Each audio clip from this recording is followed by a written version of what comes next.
อยากจะบอกทุกท่านว่าถึงแม้นตลาดกลางคืนเนาะตลาดไทยของกินซุกอยู่สีหอมจะปิดลงแล้วก็ตามแต่บรรยากาศอยู่ที่สีหอมก็ยังมีความคึกคืนเนาะถือว่าบรรยากาศในมื้อนี้ที่ข้าพเจ้าลงมาก็ถือว่ายังเห็นสภาพตัวไปก็ถือว่ายังมีความคึกคืนเนาะนักท่องเที่ยวก็ยังมาเลาะกินเลาะเที่ยวเลาะซิมเป็นปกติเอาเป็นว่าเฮาจะนำผ้าทานไปเบิ่งในหลายๆจุดหลายๆมุม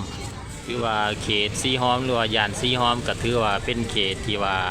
มีเศรษฐกิจที่เจริญเติบโตแล้วก็เนื่องจากว่าจุดที่นี่อยู่ใจกลางนครหลวงเนาะถือว่าเป็นจุดเช็คอินจุดยุทธศาสตร์ที่สำคัญ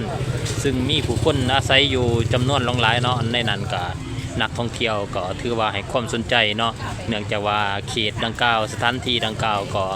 มีห้านค้าห้านอาหารที่หลากหลายห้านอาหารนานาชาติซึ่งเป็นที่ถึกอกถึกใจของนักท่องเที่ยวรวมทั้งนักท่องเที่ยวต่างประเทศ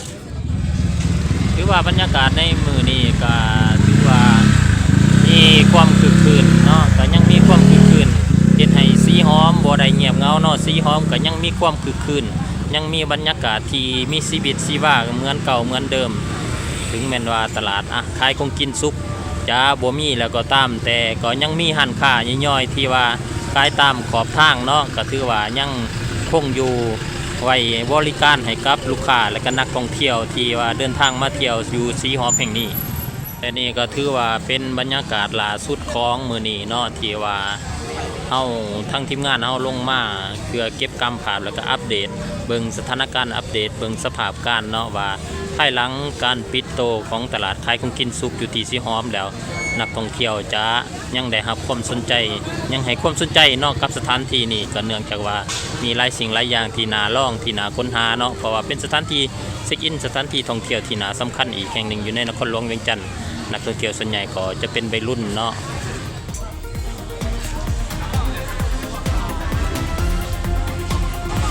ถือว่าห้องแฮมที่ห้องแฮมที่ท่านเห็นอยู่ข้างหน้านั้นก็แม่นห้องแฮมอานุถือว่าเป็นห้องแฮมเก่าเนาะห้องแฮมเก่าแล้วก็เป็นห้องแฮมที่มีชื่อเสียงในเขตย่านสีหอมแห่งนี้ถือว่า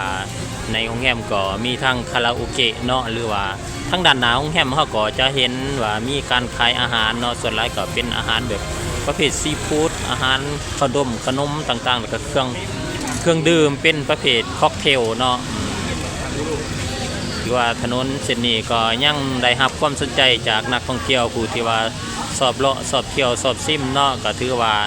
ยังขับข้าหน้าแน่นดังที่ท่านเห็นในภาพบรรยากาศนี่แหละนี่ก็ถือว่าเป็นบรรยากาศที่ทั้งทีมงานเฮาได้ลงรายงานบรรยากาศสดๆอยู่พื้นที่สีหอมเนาะก็เมืองจันทบุรีนครหลวงเวียงจันทน์เนาะคือว่าบรรยากาศก็ยังมีความคึกคืนปกติเนาะต่างแต่ว่าทางด้านโซนอาหาร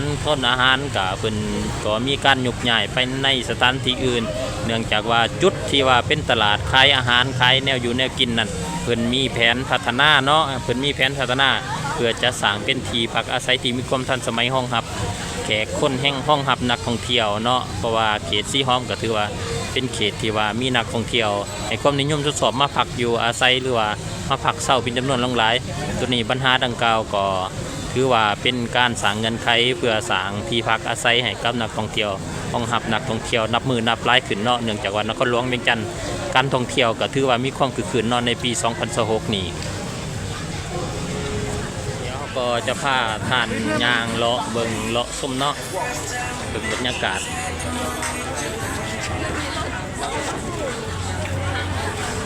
ตัวนี้ก็ถือว่าเป็นร้านค้าที่ว่าขายอยู่ด้านหน้าของโรงแรมอนุเนาะถือว่าเป็นโรงแรมเก่า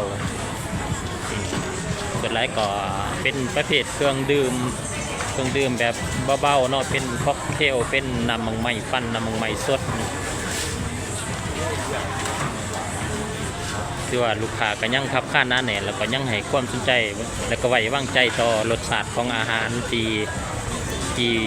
ได้รับความนิยมชมชอบเนาะก็นี่ก็เป็นพุตตาปลาเส็นเนาะพุตตาปลาเส็นที่ว่าเป็นสูตรอาหารอย่างหนึ่งเนาะที่ว่าเป็นเอกลักษณ์เนาะคือว่ามีรสชาติที่ว่าแซ่บเนาะแต่ว่าผู้ใดได้มาเที่ยวสีหอมก็ลองมาชิมรสชาติตัวนี้เบิ่งเนาะคือว่าเพิ่นก็เฮ็ดสดๆแล้วเนาะ ว่าเขาละแก้ว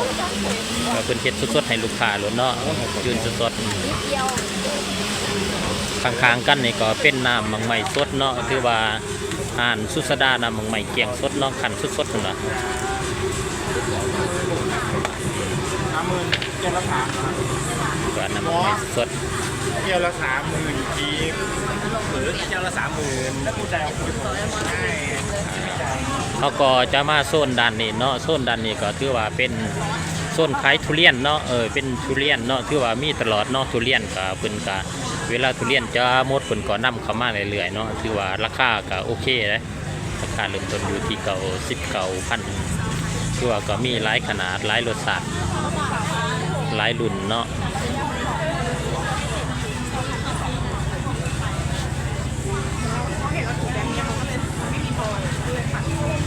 ว่าบรรยากาศทั่วๆไปก็ยังมีความคึกคืนเนาะเพราะว่าเนื่องจากว่าร้านขายอาหารคงกินบางร้านก็ยังขายอยู่เนาะก็ถือว่ายังมีการผ่อนผัน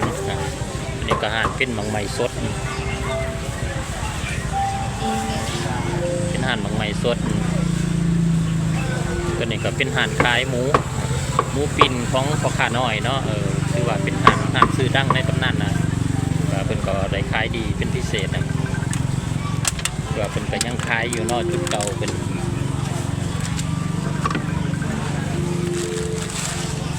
ถือว่าจุดนี้ก็ถือว่าเป็นตลาดตัวเก่าเนาะเป็นตลาดที่ว่าเพิ่นขายอาหารกันกินในจุดเก่าเนาะปัจจุบันแม่นบ่มีแล้วเนาะเพิ่นย้ายออกแล้วเป็นย้ายออกเป็นเวลา2 วันแล้วเนาะคือว่าจะเป็นบ่อนแป้นเนาะก็คือว่าจุดนี้เป็นจะสร้างเป็นที่พักอาศัยเนาะอาจจะเป็นอพาร์ตเมนต์ที่มีความทันสมัยเพื่อรองรับแขกคนที่ว่ามาเช่าอยู่เนาะว่ายังเป็นที่โล่งก็แต่ทั้งด้านหน้านี่ก็ถือว่าร้านค้าก็ยังมีอยู่เนาะก็ถือว่ากลางเว้นนี่จะบ่มีจะมีแต่ต้นแรงๆเนาะต้นแรกๆเพิ่นก็จะมีการมาตั้งเป็นห้านซึ่งเป็นห้านที่สามารถเคลื่อนที่ได้เมื่อขายสำเร็จเมื่อฮอดเวลาปิดเพิ่นก็เก็บถูไปแต่บริเวณนี่ก็จะเป็นไป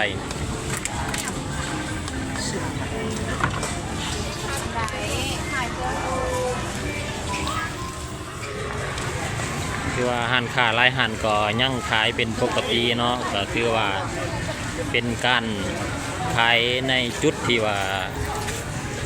ขายสัวข้าวเนาะแบบว่าขายแล้วก็เก็บเงียนเนาะตัวนี้ก็จะเป็นอาหารประเภทอย่างเนาะเป็นประเภทอย่างแต่ส่วนข้างๆตัวนี้ก็จะเป็นอาหารญี่ปุ่นเนาะเป็นอาหารแบบซูชิเป็นซูชิเนาะถึงจะเป็นก่อนต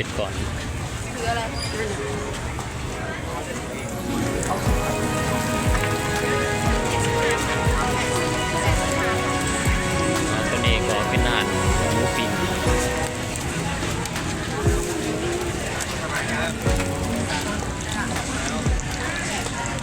ตัวนี้จะเป็นขนมครกทะเลเนาะเป็นขนมครกทะเลที่ว่า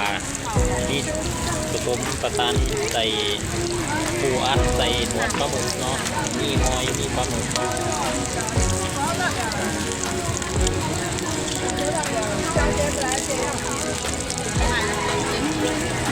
ตัวนี้ก็เป็นอาหารหอยแข้งเนาะเป็นหอยแข้งที่ว่าเป็นหอยแข้งก็เห็ดเป็นกับตัวนี้ก็เป็นประเภทยำตีนไก่เนาะมาลาตีนไก่มาดามตีนไก่แซ่บๆกันว่าเนาะที่ว่ามีหลายขนาดเนาะขายเริ่มต้นเท่าไหร่กล่องหนึ่ง70,000 กีบที่ว่ามีหลายรสชาติเนาะมัน4 รสชาติเนาะเริ่มต้นอยู่ที่70,000 กีบสามารถปนกันได้กันว่าตัวนี้เจียวเนาะเป็นเจียวใส่หมูเจียวถือว่าเป็นเจียวขาวแล้วก็เจียวเหลืองเนาะถือว่ามีรสชาติที่แซ่บได้เอกลักษณ์เกี่ยวซีหอมสาขาหนึ่งอยู่นะก็ถือว่าเขาจะให้เห็นภาพโดยรวมเนาะกับนักท่องเที่ยวยังขับผ่านหน้าแน่นอยู่ก็ถือว่ากับบ่ไม้เขาว่าจะบ่มีหันขายในอยู่ในกินหันขายในอยู่ในกินก็เมื่อคำขึ้นมาก็ปรากฏขึ้นมาเนาะก็ปรากฏขึ้นมามันเป็นการขายสัวข้าวจืนเต้าหู้วะนี่เป็นเขาเรียกว่าอะไรนะจิ้นจืนเต้าหู้ก็จิ้นอยู่นั่นแหละ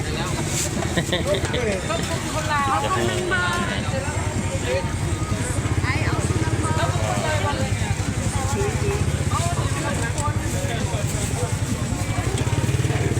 ตัวนี้ก็ถือว่าห้านนี้ก็ลูกค้าเพิ่นก็ยังรอหลายอยู่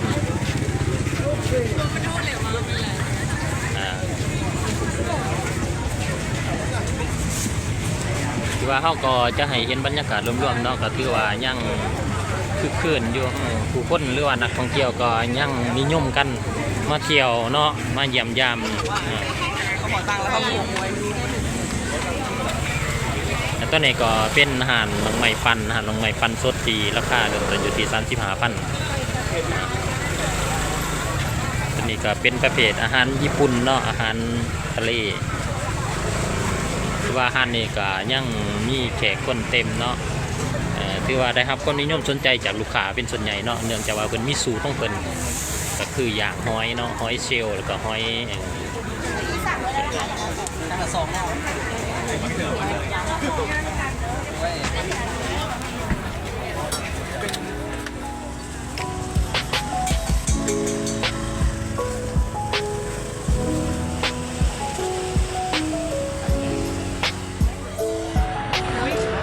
ถือว่าบรรยากาศโดยรอบก็ยังมีความคึกคืนเนาะก็ถือว่ายังสีหอมก็ยังกลายเป็นมนต์เสน่ห์ที่ว่ายังดึงดูดแล้วก็นักท่องเที่ยวดึงดูดเอานักท่องเที่ยวให้มาเลาะมาเที่ยวมาซิมเนาะก็ถือว่ามาฟินกับบรรยากาศย่ำแรงเนาะถือว่าเป็นบรรยากาศที่ว่าเย็นสบายเนาะก็ถือว่าเป็นบรรยากาศที่ผ่อนคลายหลังจากเลิกเวียกเลิกงานนอนย่ำแรงๆเนี่ยนับตั้งแต่6 โมง 7 โมง 8 โมงจนหอด10 โมงกลางคืนก็ถือว่าบรรยากาศถนนเส้นนี้ถนนสีหอมเส้นนี้ก็ได้รับความนิยมสุดสอดแล้วก็เต็มไปแต่ด้วยนักท่องเที่ยวเป็นถนนที่ว่ามีชีวิตชีวาอยู่ตลอดเวลาในทุกมื้อทุกๆยามเนาะตัวนี้ก็ถือว่าเป็นเมนูพิเศษเนาะเมนูปิ้งหอยเป็นเมนูปิ้งหอยในเพิ่นแล้วก็มีสูตรของเพิ่นต่างหากเนาะเฮ็ดให้ไฟลุกได้นะ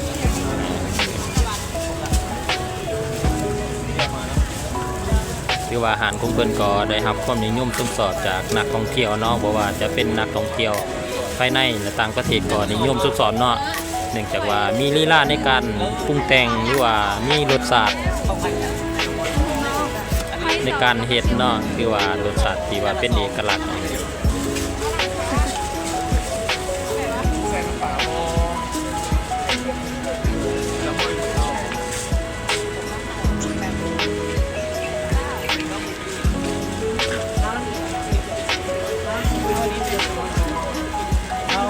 ปลาพี่เอาไหมครับ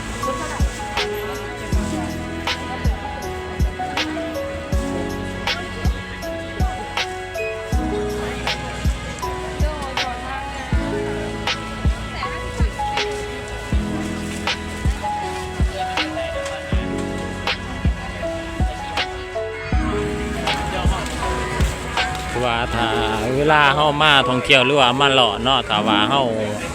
บ่อยากซื้ออาหารเมื่อกินอยากนั่งอยู่ซิวๆเบิ่งพินกับบรรยากาศแล้วก็แนมเบิ่งผู้คนที่ว่ากายไปกายมาเฮาก็สามารถนั่งได้เนาะเนื่องจากว่า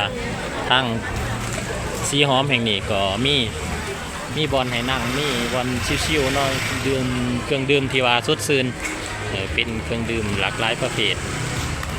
นี่ก็คือบรรยากาศโดยรวมที่ว่าทางทีมงานเฮาเลยลงมาไลฟ์สดเนาะว่ามาอัปเดตสถานการณ์หรือว่าอัปเดตสภาพบรรยากาศว่ายังให้ครับความนิยมสอบพอหลังจากที่ว่าตลาดขายแนวอยู่แนวกินได้มีการยกย้ายไปจุดอื่นก็ถือว่าเมื่อบึงตามตัวจริงกับบรรยากาศก็ยังมีความคึกคืนเนาะคือว่านักท่องเที่ยวก็ยังเต็มอยู่เนื่องจากว่าภาพพจน์ของสีหอมก็ยังอยู่ในความทรงจำของหลายๆคนบอกว่านักท่องเที่ยวทั้งภายในและต่างประเทศว่าสถานที่แห่งนี้ก็ถือว่าได้รับความนิยมและก็มีชีวิตชีวาเป็นจุดหมายปลายทางเป็นจุดเช็คอินที่สำคัญอยู่ในนครหลวงเวียงจันทร์ก็ถือว่าเมื่อมาเที่ยวนครหลวงเวียงจันทร์ทุกคนก็อยากมาสัมผัสทุกคนก็อยากมาเลาะเนาะว่าภาพบรรยากาศจะมีความคึกคืนหรือว่าสมคำสาลือว่าสีหอมที่ว่ามีชื่อเสียงมายาวนานพบกันใหม่โอกาสหน้าอย่าลืมติดตามถึงอกถึงใจก็กดติดตามกดไลค์กด Subscribe ให้แน่เด้อบ๊ายบาย